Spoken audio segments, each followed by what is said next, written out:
쇠고기 파문의 책임을 묻기 위한 정운천 장관 해임 건의안이 부결됐습니다. 표결을 주도한 민주당은 당혹해했고 한나라당은 FDA 비준을 압박하며 강공으로 선회했습니다. 민영화 대상 공기업은 50여 곳이며 인원의 3분의 1인 7만여 명이 공공부문에서 감축됩니다. 정부는 구조조정을 승인할 공공기관 운영위원들에게 사퇴 압력을 행사한 것으로 드러났습니다. 정부가 미국산 쇠고기가 안전하다는 내용으로 대국민 홍보를 하라고 전국 공무원들에게 지시했습니다. 공무원과 시민단체가 반발하고 있습니다. 휘발유값이 2,000원대로 올라서면서 도심을 오가는 차량이 현저히 줄었고 주유소에도 기름을 채우려는 손님이 크게 줄어들었습니다.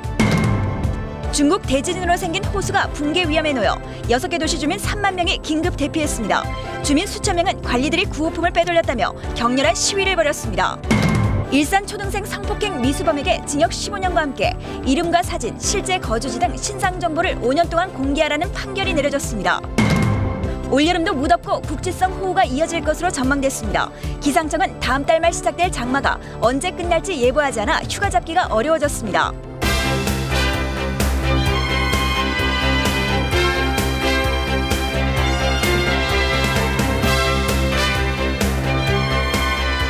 Talk, play, love. 애니콜이 9시를 알려드립니다. 여러분 안녕하십니까? 정운천 농식품부 장관 해임 건의안이 부결됐습니다. 가결 정족수가 146, 하지만 찬성은 140표에 그쳤습니다. 이세옥 기자가 보도합니다. 해임 건의안의 건은 헌법 제63조 제2항의 규정에 따라 부결되었음을 선포합니다. 찬성 140, 반대 5, 기권과 무효 4표로 정운천 농림식품부 장관의 해임 건의안이 부결됐습니다. 표결은 한나라당 의원들이 모두 불참한 가운데 시작돼 50여 분 만에 회의장에 나온 의원 140여 명이 모두 투표를 마쳤습니다. 지금부터 5분 후에 투표를 종료하겠습니다. 가결을 위해 필요한 146명을 겨우 넘겼지만 무기명 투표에서 이탈표가 생길 경우 통과를 자신할 수 없게 된 상황. 다급해진 민주당 지도부는 병원에 입원 중인 장경수 의원까지 동원했습니다. 아니 오다가 몸이 안 좋아서 응급처치를 하고 오고 있는데. 하지만 한나라당이 투표를 그만 끝내라고 요구하면서 실랑이가 벌어졌습니다.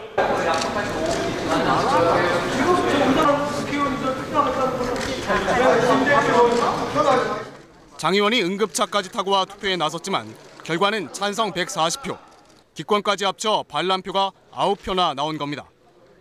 민노당 강기갑 의원은 부결 직후 본회의 5분 발언을 통해 쇠고기 수입 장관 고심안은 막아야 한다고 호소했습니다. 이제 이명박 대통령의 결단이 남았습니다. 장관 고시 해서는 안 됩니다. 야3당은 모두 해임안이 부결돼 국민께 죄송하다고 밝혔지만 반란표는 자기 당에서 나온 게 아니라며 서로를 탓했습니다. MBC 뉴스 이세옥입니다. 해임안이 부결되자 여야의 표정이 완전히 뒤바뀌었습니다. 민주당은 완전히 낭패한 반면에 한나라당은 자유무역 협정 비준의 불씨를 살려야 한다고 목소리를 높였습니다. 이동혜 기자입니다. 지난 열흘간 당력을 총동원했던 해임안이 부결되자 표결을 강행한 민주당 원내 지도부의 얼굴은 하얗게 질렸습니다. 제적 과반수인 146명만 동원하면 가결이 될 거란 계산이 완전히 빗나갔기 때문입니다. 그래서 무기명이기 때문에 최선을 다했지만 어쩔 수 없었습니다. 받아들여야 어떡하겠어요. 민주당은 그러나 해임안은 부결됐지만 농식품부 장관의 과오가 사라진 건 아니라면서 대통령이 경질하라고 요구했습니다. 혹시 자기 당 소속 중에도 찬성표가 나올지 몰라 투표 자체를 거부했던 한나라당은 야권의 내부 분열에 가슴을 쓸어내렸습니다. 쇠고기 파동 이후 줄곧 수세에 몰렸던 분위기 반전을 시도했습니다. 한미 FTA 비준안을 오늘처럼 자유투표에 붙이자면서 다음 주 29일까지 나흘짜리 임시국회를 다시 열어 비준안을 처리하자고 압박했습니다. 투표하면은 통과되니까 그걸 두려워해서 결국은 저쪽에서는 그걸 표결을 하지 못하는 겁니다. 하지만 민주당이 쇠고기 제협상 없이는 임시국회와 FTA 비준에 응할 수 없다는 뜻을 분명히 하고 있어 임시국회가 다시 열린다 하더라도 개점 후협이 불가피해 보입니다. MBC 뉴스 이동혜입니다. 다른 정치 소식이 있습니다. 자유선진당과 창조한국당이 교섭단체를 만드는 데 합의했습니다. 이름도 대표도 없는 이 교섭단체는 선례를 찾기 어려울 만큼 독특할 뿐만 아니고 선진적인지 후진적인지 판단하기도 쉽지 않습니다. 백승규 기자의 보도입니다. 이회창 총재와 문국현 대표는 오늘 오전 국회에서 정당 연합을 통한 원내교섭단체 구성을 선언했습니다. 국론도 분열되는 상황이라고 하니까 이런 시점에 정당들이 국론을 오히려 통합하는 그런 방향으로 정치를 해가야 한다는 생각이 드는데요. 양쪽 모두 교섭단체 합동 구성이 합당이 아니란 점을 분명히 하면서 대우나 추진 저지, 쇠고기 협상에서의 검역주권 확보, 중소기업 활성화 등 3가지 포인트에서 공동 보조하는 이른바 3포인트 교섭단체를 구성하는 거라고 했습니다.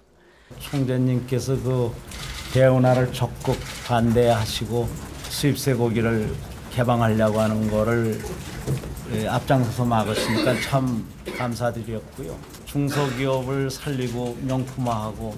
사안별로 같은 목소리를 낼 수도 있겠지만 국회 밖에선 조직이나 당 정체성 면에서 각기 독자적 정당으로 활동한다고 강조했습니다. 교섭단체의 이름과 교섭단체 대표도 발표하지 않으면서 추후 상징적 수준에서 결정하겠다고 했습니다. 합당 가능성에 대해선 양측은 공식적으로는 전혀 고려하지 않고 있고 합당 논의도 하지 않고 있다는 입장을 밝혔습니다. MBC 뉴스 백승규입니다.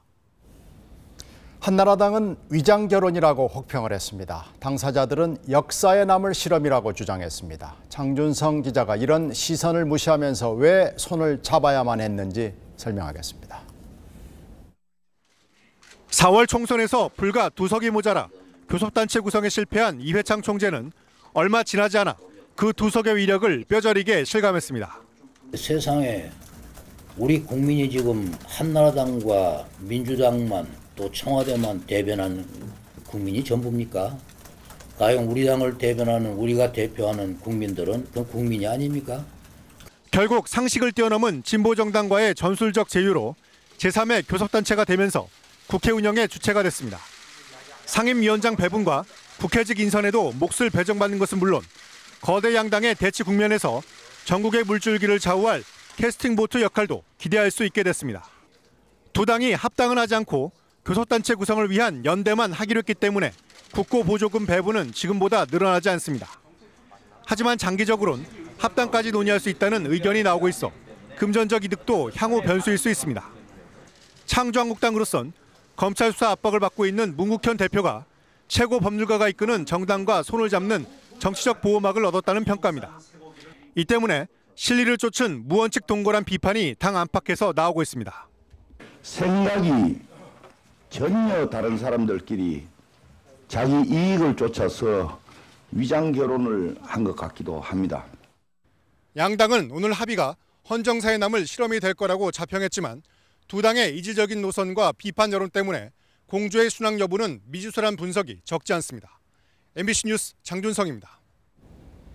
다음은 공기업 얘기로 가보겠습니다. 공기업 개혁안이 점점 구체화돼 가고 있습니다. 공기업 305곳 가운데 대상이 50여 개로 줄어들었습니다. 가스, 상수도, 고속도로의 민영화는 일단 보류됐습니다. 강명일 기자입니다. 민영화 대상은 50여 곳인데 산업은행, 우리은행, 기업은행과 인천국제공항공사와 한국토지신탁 등이 대상입니다. 공공부문의 효율적 운영을 위해 통폐합되는 공기업도 50여 곳에 이르는 것으로 알려졌습니다. 주택공사와 토지공사, 신용보증기금과 기술보증기금과 같이 기능이 중복되는 회사들이 대상입니다. 관광공사와 석탄공사 등은 골프장과 카지노 등 수익성 있는 사업을 떼내 민간에 팔기로 했습니다. 전력과 가스, 석유 등 에너지 공기업은 요금 인상을 우려해 민영화를 미루고 경영 합리화를 먼저 추진하기로 했습니다. 건강보험공단과 수자원공사는 민영화 대상에서 제외하고 자체 구조조정을 추진하기로 했습니다. 지방자치단체가 운영하던 상하수도 사업은 민간업체에 위탁 경영됩니다. 이들 민간업체들은 상하수도 시설을 운영하고 요금을 징수해 지방자치단체에 전달하는 역할을 맡게 됩니다. 수도 요금의 결정은 여전히 그 지방자치단체의 장에게 남겨져 있고, 그건 민간업자는 그에 대한 운영 대가에 대한 수수료만 받는 걸로 되어 있습니다. 도로공사도 고속도로와 휴게소 운영 같은 일부 기능을 떼서 민간에 위탁하는 쪽으로 가닥이 잡혔습니다. 공기업 민영화 방안은 다음 달 중에 공청회를 거쳐 최종 확정될 예정입니다. MBC 뉴스 강명일입니다. 현재 안대로라면 공기업 직원의 3분의 1, 그러니까 7만 명이 공공부문에서 줄어듭니다. 정부는 대부분이 민간으로 갈 것이고 감원은 거의 없다고 설명합니다. 박재훈 기자의 보도입니다. 현재 공공기관 임직원은 모두 25만 8천여 명.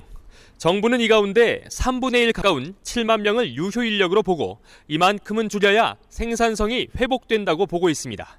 5년 전 노무현 정부의 출범 전 수준까지는 되돌려야 한다는 겁니다. 정부는 그러나 많은 경우 민영화에 따라 신분이 준 공무원에서 민간인으로 바뀌는 것일 뿐 감원되는 건 아니라고 말하고 있습니다. 이와 관련해 한나라당 이한구 정책위 의장은 일정 기간 고용 승계를 하도록 계약을 맺는 게 민영화의 조건이 될 거라고 말했습니다.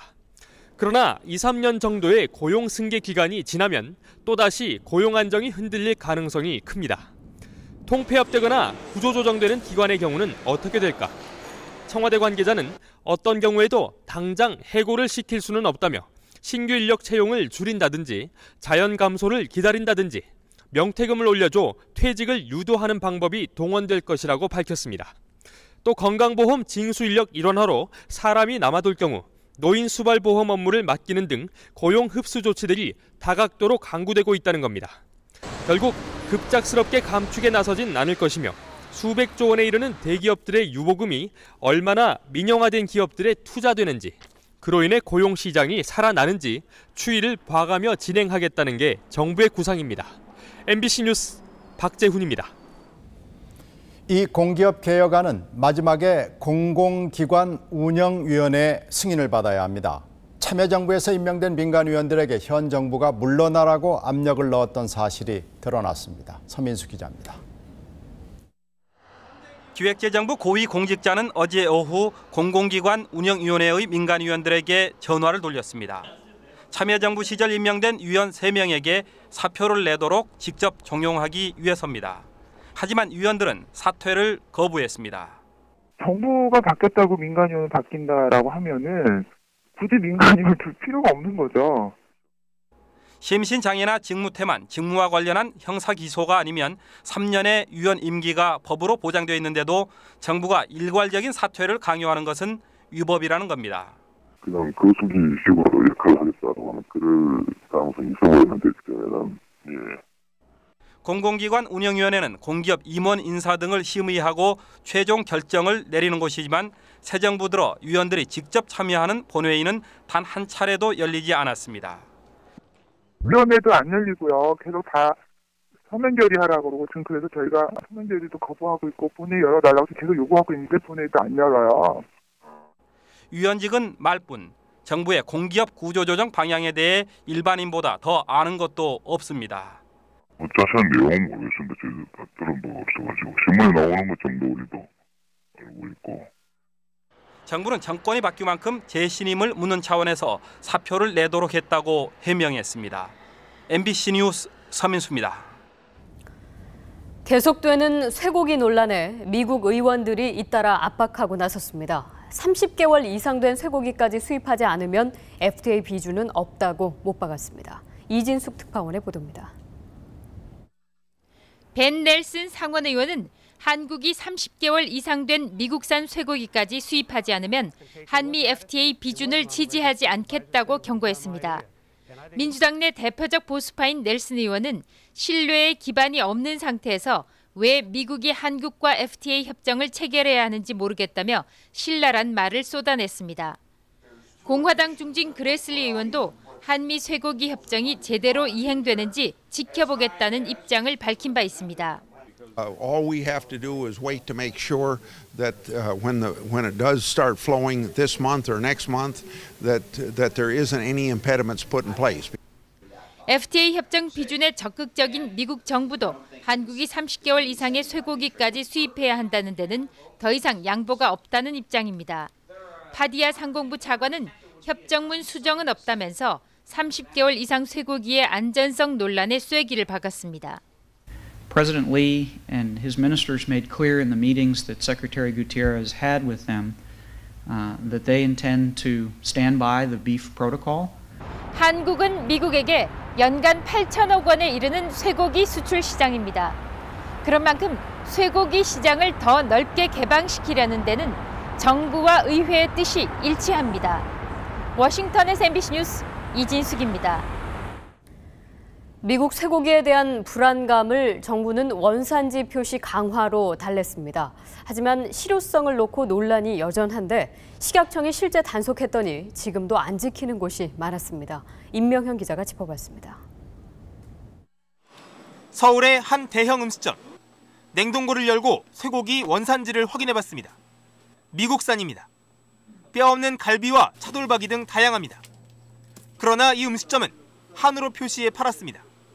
싸면서도 좋은 거 있으면 쓸 수 있고 이제 수입이나 국산이라는 자체를 개념을 좀 그런 게 안 두셨었지.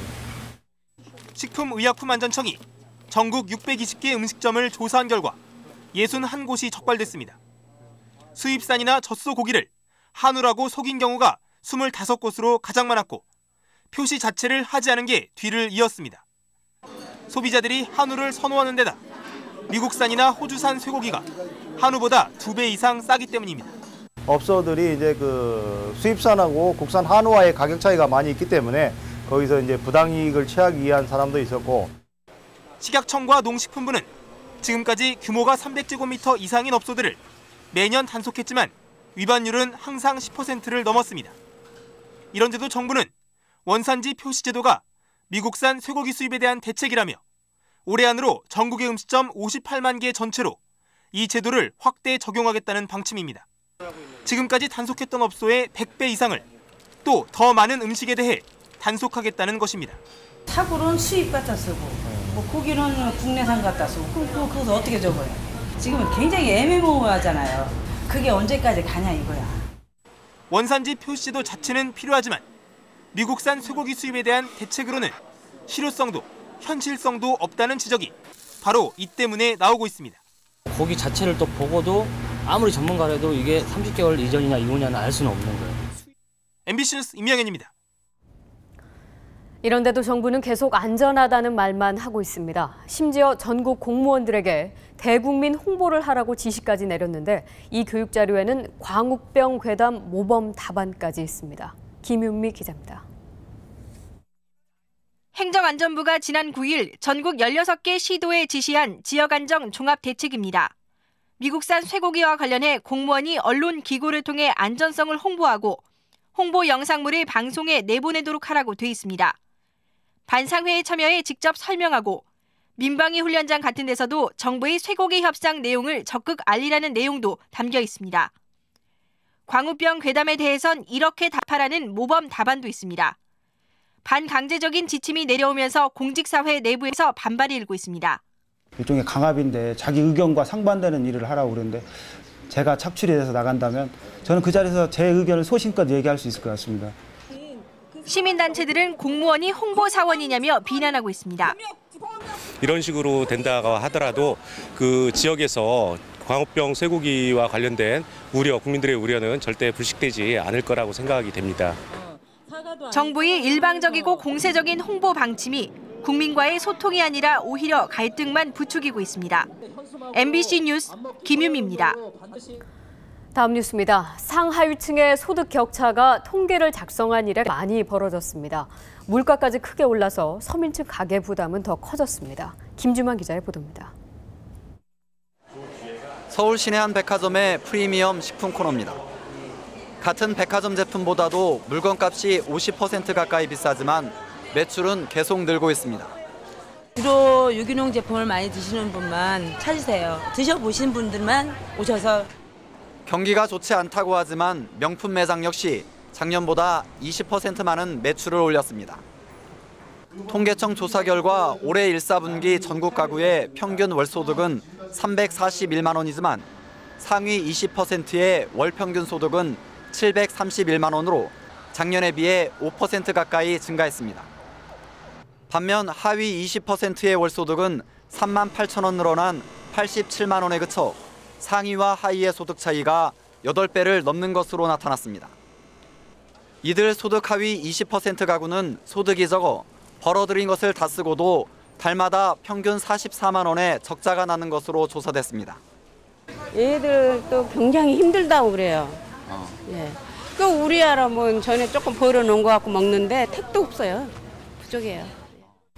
정부는 법인세나 고소득층에 대한 세율 인하를 통해서 경제 활성화를 꾀한다는 방침이어서 이 같은 소득 양극화 현상은 앞으로 더 심화될 것으로 보입니다. MBC 뉴스 김수만입니다.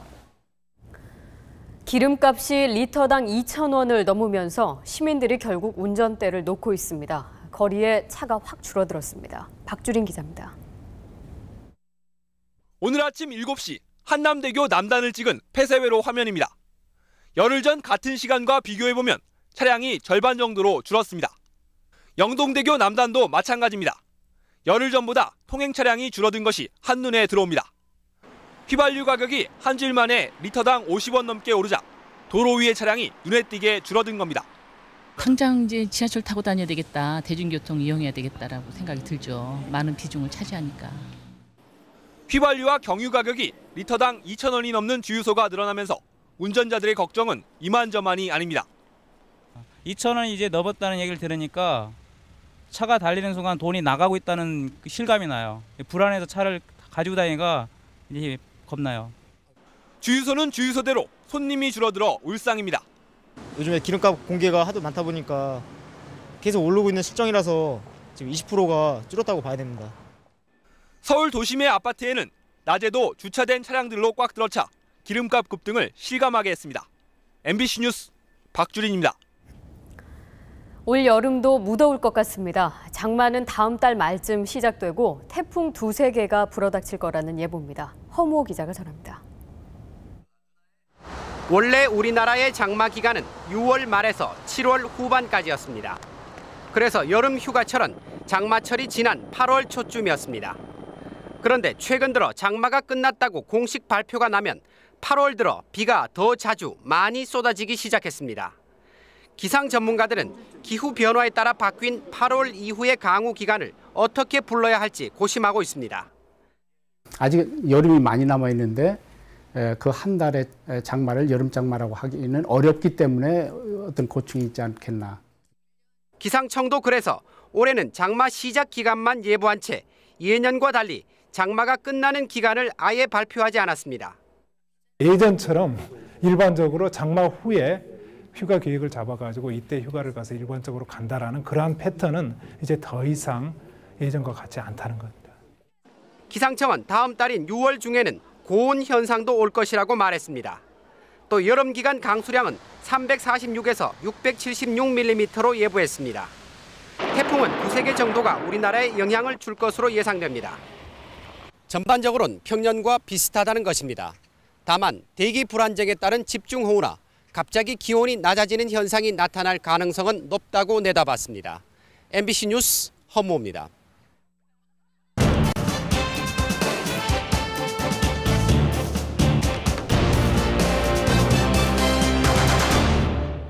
전화 사기가 많아지면서 수법이 교묘해지고 있습니다. 기술적으로 고난도에 들어가고 법적으로도 단속이 쉽지 않습니다. 김세진 기자의 취재입니다. 51살 이모 씨는 지난 3월 중순 계좌에서 돈이 빠져나가고 있으니 빨리 조치를 취하라는 다급한 전화를 받았습니다. 이 씨는 전화 사기를 의심해 걸려온 번호로 전화를 걸어 확인했습니다. 전화번호는 물론 자동응답 전화기의 메시지도 대검찰청이 분명했습니다.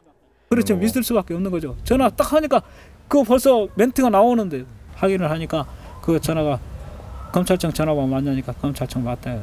중대본부 전화다 그러더라고. 하지만 이 씨는 순식간에 400여만 원을 사기당했습니다. 경찰 조사 결과 중국에서 전화 교환기를 조작해 발신 번호를 국내의 검찰 전화번호로 바꾼 것으로 드러났습니다. 이런 식의 전화 사기에는 검찰만이 아니라 경찰 전화번호까지 이용되고 있습니다.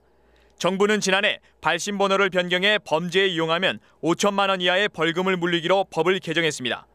하지만 중국을 비롯한 외국에서 변조된 전화번호가 국내로 걸려오는 데 대해서는 여전히 아무런 대책을 내놓지 못하고 있습니다. 해외에서 이미 번호를 변경하여 국내로 보내고 있기 때문에 아직까지는 미리 번호를 막을 수 있는 제도적 장치가 마련되어 있지 않고 있습니다.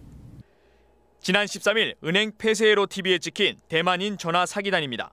이들은 관광비자로 입국해 5, 6일 동안 전화 사기로 입금된 돈을 집중적으로 찾은 뒤 출국하려다 붙잡혔습니다. 경찰에 붙잡힌 대만인들은 수십 개의 대포 통장을 이용해 5일 동안 3억 6천여만 원을 피해자들로부터 갈취했습니다.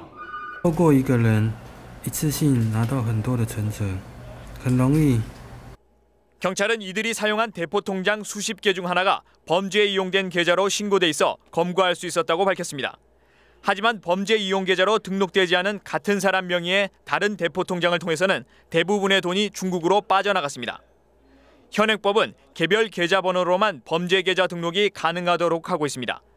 한 사람의 이름으로 수십 개의 대포 통장이 개설됐다면 각각의 대포 통장마다 일일이 수사해서 범죄 계좌로 등록해야 거래를 막을 수 있다는 얘기입니다. 이 때문에 개별 계좌가 아니라 계좌 개설자 이름으로 범죄 계좌를 등록하도록 해야 한다는 지적이 나오고 있습니다. 최초에 신고 들어온 게 100만 원이든 200만 원이든 그게 신고 들어오자마자 그 사람 대포 통장 명의를 전체를 은행에다 정지시켰으면 그 나머지 금액은 피해가 안 발생하는 거죠. 하지만 정부는 몇 년째 부처 간 논의만 하고 있습니다.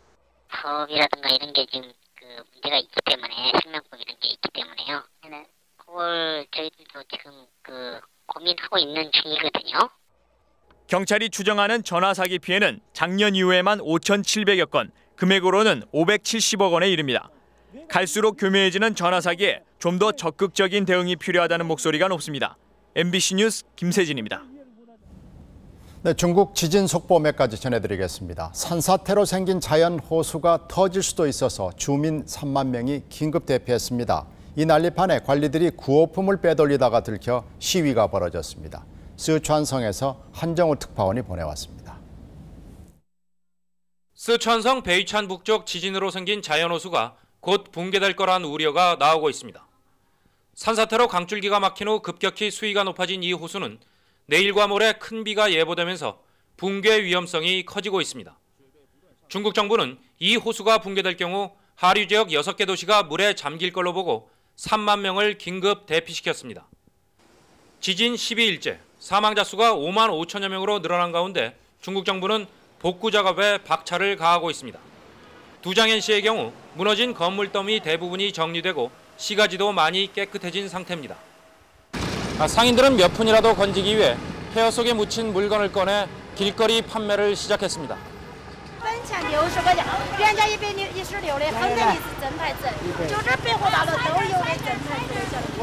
이 와중에 구호 물품을 둘러싼 비리도 터지고 있습니다.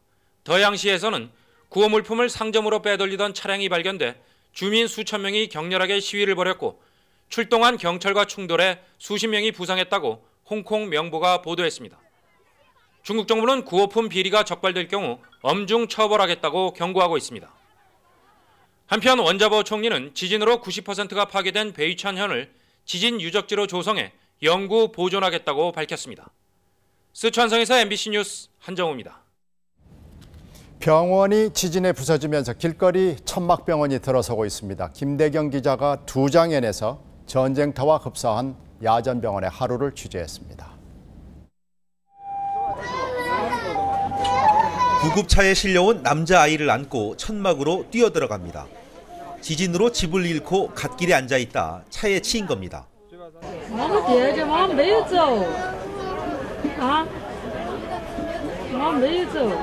두장현 관광지구의 첫 관문이던 이곳은 바로 앞 인민의원 건물에 금이 가면서 야전병원으로 변했습니다. 의료진 100여 명이 수십여 개의 천막을 치고 24시간 근무하고 있습니다. 집을 잃어 노숙이 길어진 탓에 감기 환자가 제일 많고 비위생적 환경 때문에 배탈과 피부병 환자도 끊이지 않습니다. 그러나 장비와 약품이 부족하기 때문에 전문적인 치료는 받을 수 없습니다.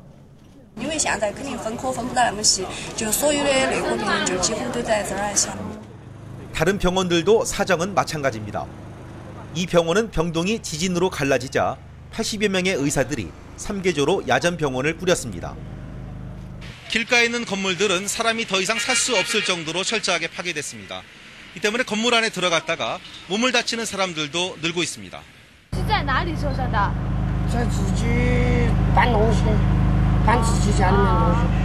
건물 붕괴로 발암물질인 석면이 그대로 공기 중에 노출되면서 호흡기 질병도 우려되고 있습니다.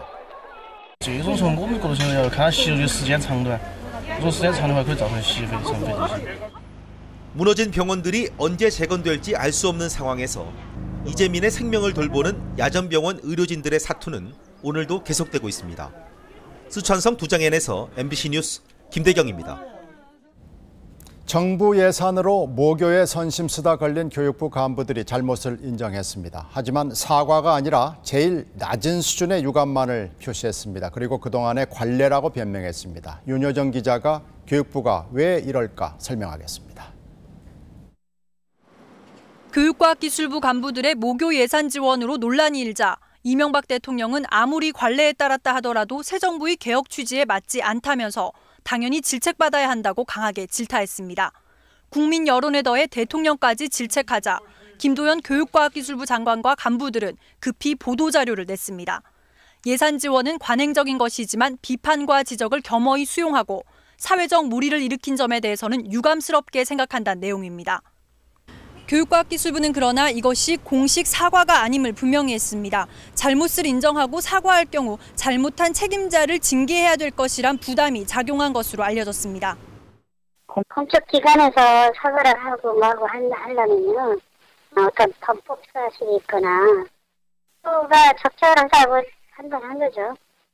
끝내 교육과학기술부가 사과를 하지 않자 전국 교직원 노동조합과 시민단체들은 강하게 반발하고 있습니다.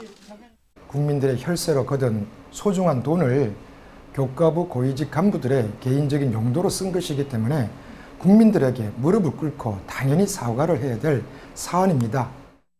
전교조는 이번 사건에 대해 시민단체와 함께 감사원에 감사를 청구하겠다고 밝혔습니다. MBC 뉴스 윤효정입니다. 성폭행범에 대해서 법원이 단호한 입장을 보였습니다. 일산 엘리베이터 성폭행 미수범에 대해서 얼굴과 신상을 공개하라고 명령하고 징역 15년 선고했습니다. 이혜원 기자입니다. 아파트 엘리베이터에서 초등학생 여자 어린이를 성폭행하려 한 혐의로 구속된 용의자는 현장 검증 내내 마스크로 얼굴을 가렸습니다. 주민들은 얼굴을 공개하라며 분노했습니다. 뭘 얼굴을 감춰? 모자 벗겨! 법원은 오늘 이모 씨의 얼굴 사진을 포함한 자세한 신상 정보를 공개하라고 선고했습니다. 이 씨의 이름과 사진, 실제 거주지와 범행 사실 같은 구체적인 정보를 이 씨의 이웃에 사는 학부모들이 5년 동안 열람할 수 있게 하란 겁니다. 지난 2월 아동 성범죄자에 대한 신상정보 공개법이 개정된 뒤 두 번째 판결입니다. 재판부는 또 이 씨에 대해 징역 15년의 중형을 선고했습니다. 성폭행이 미수에 그치긴 했지만 아동 성폭행으로 징역 10년을 살고 나온 뒤 2년이 되지 않아 같은 범죄를 저지른 점으로 볼 때 재범의 우려가 높다고 밝혔습니다. 누범 기한 내에 동종 범행을 저질러서 재범 가능성이 높기 때문에 중형인 15년을 선고하였습니다. 오늘 1심 판결을 받은 피의자 이 씨의 신상 정보는 이 씨가 확정 판결을 받고 형 집행이 끝난 뒤부터 공개됩니다. MBC 뉴스 이혜원입니다. 판사들이 재판정을 벗어나 민형사 사건의 현장으로 뛰고 있습니다. 원래 현장 검증은 법전에 있는 제도였지만 잘 쓰이진 않았습니다. 바람직한 일일 겁니다. 장미일 기자가 현장 검증을 따라갔습니다. 소음 측정기를 들여다보고 있는 세 사람은 전문 감정사가 아니라 판사들입니다. 기차 지날 때 한 번 더 측정하도록 하겠습니다. 아파트 1층에서 꼭대기층까지 곳곳을 돌며 직접 소음을 듣고 측정치를 꼼꼼하게 기록합니다. 장소만이 아니라 시간적인 차이도 좀 관계가 될까요? 그러니까 여기 교통량이 워낙 변화가 많아가지고 그런 것 같습니다. 세 사람은 소음 손해배상 사건을 맡은 서울중앙지법 민사부의 부장판사와 배석판사. 이번엔 모델하우스로 자리를 옮겨 도로 가까이에 있는 거실의 창문을 여닫으며 측정을 반복하고 준비해온 인공소음을 틀어 소음이 생활에 얼마나 불편을 주는지를 느껴봅니다. 올림픽대로 차량과 KTX 소음 때문에 제기된 소송 사건을 맡아 실제 주민들이 느끼는 고통의 정도를 체험해 보려고 나온 것입니다. 당사자들이 제출한 측정치를 검토하는 게 관행이었지만 실제 체험이 합리적인 위자료를 정하는 데 도움이 된다는 판단 때문입니다. 저희 환경부의 경우에는 사건의 특수성상 반드시 현장에 나오고 있습니다. 그리고 반드시 나오는 것이 사건의 이해에 큰 도움이 되고 있습니다. 지난 4월에는 절도 사건을 맡은 재판장이 스타킹을 쓴 절도범을 알아봤다는 증언을 확인하기 위해 배석 판사에 직접 스타킹을 쓰게 해 검증에 나서기도 했습니다. 현장 검증은 건축 분쟁에서만 주로 이루어져 왔지만 최근 들어 소음과 악취, 조망권 등으로 분야가 확대되면서 현장을 찾는 판사가 늘어나고 있습니다. MBC 뉴스 장미일입니다. 버스 전용 차로제가 현재는 주말과 공휴일만 실시되는데 7월부터는 평일에도 적용됩니다. 대중교통 이용자는 30분 벌게 됐지만 자가 운전자들은 벌써부터 걱정입니다. 정신혜 기자입니다. 쌩쌩 달리는 버스 옆으로 줄지어 서 있는 승용차들. 버스 전용 차로제가 실시되는 주말과 공휴일에 벌어지고 있는 모습입니다. 오는 7월부터는 평일에도 버스 전용 차로제가 확대 실시됩니다. 구간은 경부고속도로 오산 나들목에서 한남대교까지 45km이며 오전 6시부터 오후 10시까지입니다. 9에서 12인승 승용차와 승합차도 6명 이상만 타면 버스 전용 차로로 다닐 수 있습니다. 수도권 남부 지역에서 서울로 출퇴근하는 주민들의 대중교통 이용을 높이기 위해서입니다. 버스 전용 차로가 생기면 일단 서민들한테는 빠른 시간에 또 자기 원하는 장소 갈 수도 있고 유가 부담도 없고. 수원, 용인 등에서 서울로 버스를 이용해 출퇴근하는 경우 평균 30분 정도 시간이 단축될 것으로 정부는 예상하고 있습니다. 정부는 7월 한 달 동안 시범 운영을 거쳐 8월부터는 위반 시 벌금을 물릴 방침입니다. 승용차 이용자들은 벌써부터 걱정입니다. 차선이 준다 그러면 여기서 수원 가는데 제가 보통 막히면 거의 1시간 걸리는데 안 막히면 20분인데요. 그러면은 사용을 하기가 힘들 것 같습니다. 정부는 이달부터 서울 요금소에서 죽전 버스 정류장까지 3km 구간에서 출퇴근 시간이나 공휴일에 갓길 운행을 허용한 데 이어 교통 상황에 따라 갓길 운행을 추가로 허용할 방침입니다. MBC 뉴스 정신혜입니다. 얼마 전 단속을 피한 대마초 재배 실태를 보도해드렸는데 아편 원료인 양귀비도 주변 비닐하우스에서 몰래 재배되고 있습니다. 이지성 기자가 취재했습니다. 상추를 키우는 한 비닐하우스. 보통 비닐하우스와 다를 바 없지만 안으로 들어가자 채소 사이에 색다른 풀이 자라고 있습니다. 마약인 아편의 원료인 양귀비입니다. 이모 씨가 채소 밭인 것처럼 꾸며 양귀비를 재배하고 있는 겁니다. 이 씨는 또 이런 비닐하우스 안쪽뿐만 아니라 바깥쪽에도 양귀비 씨를 뿌려서 잡초처럼 보이게 했습니다. 몸이 안 좋아서 너무 좋다고 그래 뿌리는데 그렇게 많을 줄은 몰랐습니다. 몰래 키우던 양귀비는 2,500여 포기. 2달 정도 후에 열매가 열리면 한 사람이 2, 3년 동안 매일같이 투약할 수 있는 양의 아편이 나옵니다. 이 정도 양의 양귀비를 재배하는 걸로 봐서는 공동 재배자가 있거나 시중에 유통했을 가능성이 있는 것으로 보고 강도 높게 계속 수사를 하겠습니다. 그 양귀비를 누구나 채취해가지고 사용하면은 마약 성분이 있기 때문에 아주 위험성이 있고 확산될 원인이 될 수가 있습니다. 경찰은 비닐하우스 주인 이 씨 등 2명을 체포해 아편 밀거래가 있었는지 여부를 조사하고 있습니다. MBC 뉴스 이지선입니다. 양정래 당선자의 어머니 김순애 씨에 대한 구속영장이 또 기각되면서 친박연대가 부담을 덜고 이제 복당 채비를 서두르고 있습니다. 왕종명 기자입니다. 어젯밤 실질심사에서 법원은 선거법 위반과 함께 회삿돈 횡령 혐의가 적시된 김노식 당선자에 대한 영장은 발부했지만 김순애 씨의 영장은 다시 기각했습니다. 검찰은 법원이 특별장비의 대가성이 없다고 본 게 아니다. 그래서 서청원 대표를 재소환하겠다고 밝혔습니다. 하지만 친박연대는 검찰 수사가 선거법 위반은 입증하지 못하고 결국 먼지털기 수사임을 스스로 드러낸 만큼 공천비리 의혹에서 벗어났다고 자평했습니다.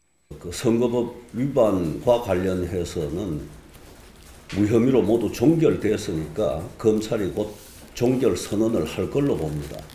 친박연대는 비상대책위를 해체하고 서청원 대표 체제로 복귀했고 복당을 위한 정지 작업을 시작했습니다. 이와 관련해 친박연대가 친박 무소속이 먼저 복당하는 걸 용인할 거란 관측이 나오는 가운데 서청원 대표는 오늘 MBC와의 통화에서 박근혜 전 대표와 협의할 사안이라며 신중한 반응을 보였습니다. 어제 귀국한 박 전 대표는 오늘 지진 피해 희생자를 조문하러 중국 대사관을 방문했지만 정치 현안은 한마디도 하지 않았습니다. MBC 뉴스 왕중명입니다. 미얀마의 사이클론 피해자들이 뒤늦게나마 본격적으로 국제 도움을 받게 됐습니다. 반기문 유엔 사무총장의 역할이 아주 컸습니다. 오정환 특파원입니다. 미얀마를 방문 중인 반기문 유엔 사무총장은 오늘 군부 실권자 탄쉐 장군과 회담을 갖고 모든 구호 인력의 미얀마 입국을 국적에 관계없이 허용하기로 합의했습니다. 탄쉐 장군은 양곤 공항을 구호품 전달을 위한 허브 공항으로 이용해도 좋다고 말했습니다. 이에 따라 250만 명으로 추산되는 이재민에 대한 본격적인 구호가 시작될 것으로 보입니다. 반기문 총장은 이에 앞서 군용 헬기편으로 피해 지역을 둘러보고 난민 캠프와 구호품 배급소를 방문했습니다. 반 총장은 이재민들을 위로하며 용기와 힘을 내라고 말했습니다. I'm very much sad by what I have seen. I'm very much humbled by all what has devastated. 미얀마 군정은 지금까지 희생자가 13만 3천여 명이라고 밝히고 있지만 유엔 등 국제기구는 이보다 훨씬 많은 20만 명 이상으로 추산하고 있습니다. 반기문 사무총장은 내일은 지진 피해를 입은 중국 스촨성을 방문해 피해 지역을 둘러본 뒤 유엔 차원의 복구 지원 대책을 논의할 방침입니다. 방콕에서 MBC 뉴스 오정원입니다.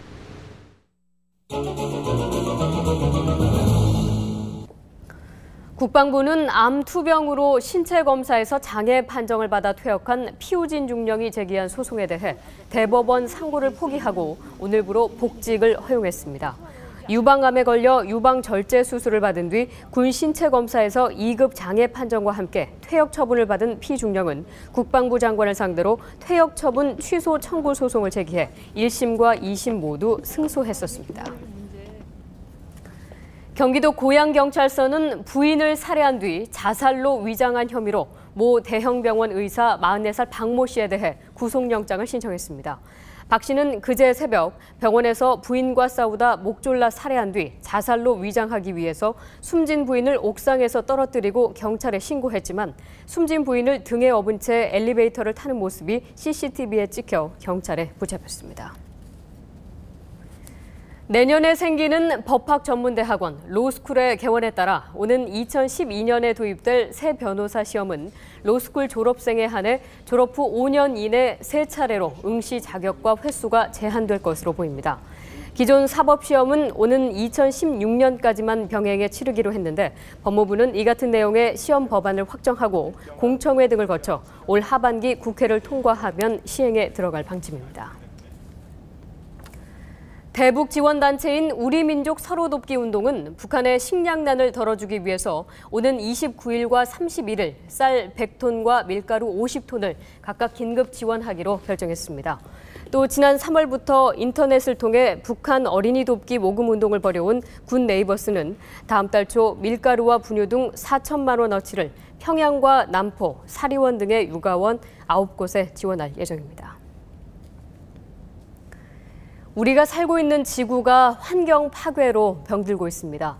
인간과 환경, 이 둘의 평화로운 공존이 얼마나 중요한지 스크린에 담았습니다. 서울 환경영화제에 김성우 기자가 다녀왔습니다.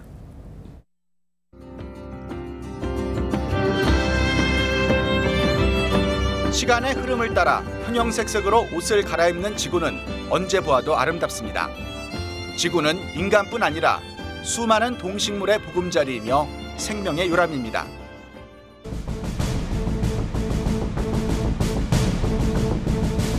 그러나 지구는 병들어가고 있습니다.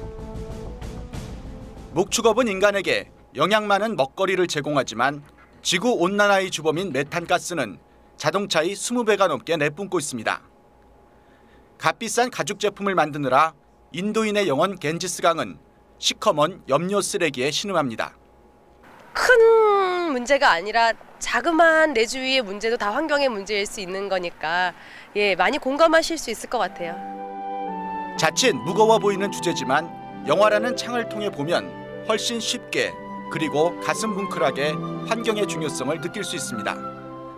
서울 환경영화제는 세계 각국에서 만든 영화뿐 아니라 낯익은 사람들도 만날 수 있습니다.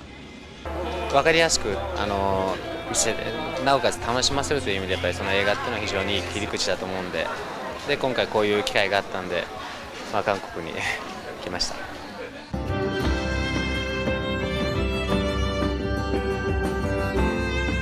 병든 지구를 살리고 인간과 환경이 평화롭게 공존하기를 꿈꾸는 영화인들의 소망은 그 진실함 때문에 스크린 위에서 어떤 화려한 영상보다도 빛을 발하고 있습니다. MBC 뉴스 김성우입니다.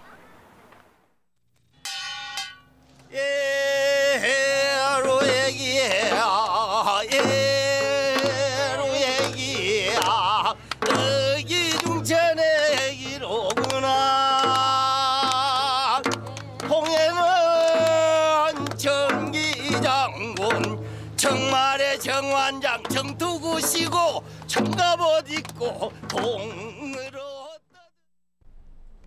네, 오늘 밤부터 내일 오전까지 남부지방을 중심으로 비가 오겠습니다. 특히 제주와 남해안을 중심으로는 최고 60mm의 다소 많은 비가 쏟아지겠습니다.